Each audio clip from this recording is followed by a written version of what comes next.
নমস্কার বন্ধুরা, আজকে রবিবার। আপনাদের সাথে রবিবারের সকালের জলখাবারের একটা ছোট্ট ভিডিও শেয়ার করছি। রবিবার দিনের জন্য মোটামুটি আমরা সারা সপ্তাহ ধরে অপেক্ষা করি। আমাদের সারা সপ্তাহের জমে থাকা কাজগুলো কিন্তু রবিবার করার চেষ্টা করি। প্রতিদিন স্কুল থাকে, হাজব্যান্ডের অফিস থাকে, তাই খুব একটা ভালো করে জলখাবার বানানো হয় না। এই টুকটাক রুটি তরকারি বা কখনো চিড়ের পোলাও হয়ে যায়, কিন্তু রবিবার সকালবেলাটাতে মনে হয় যেন একটু রাজকীয় জলখাবার হোক। তো আজকের বানিয়েছিলাম ভাঙা আলুর তরকারি, আলুর দম বলতে পারেন, আর সাথে ছিল লুচি। রবিবারের দিনটা একটা দিন একটু রাজকীয়ভাবে কাটাতেই ভালো লাগে। সকাল সকাল বেশ একটু মুখরোচক জলখাবার প্রতিদিনের থেকে আলাদা, একদম মনটা ভালো করে দেয় আর কাজেরও গতি বাড়ায়, কাজ করার একটা শক্তি যোগায় বলতে পারেন।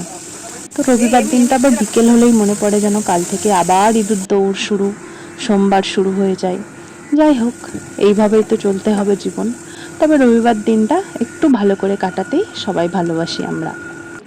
এই যেমন আজকে ভাঙা আলুর তরকারি, আর এটা আগে আমি কখনো খাইনি। আমি বিয়ের পর শ্বশুর বাড়িতে এসেই খেয়েছি প্রথম। গোটা আলুর দম খেয়েছি, কিন্তু এটা খুব সুন্দর স্বাদ হয়। আজ এটুকুই।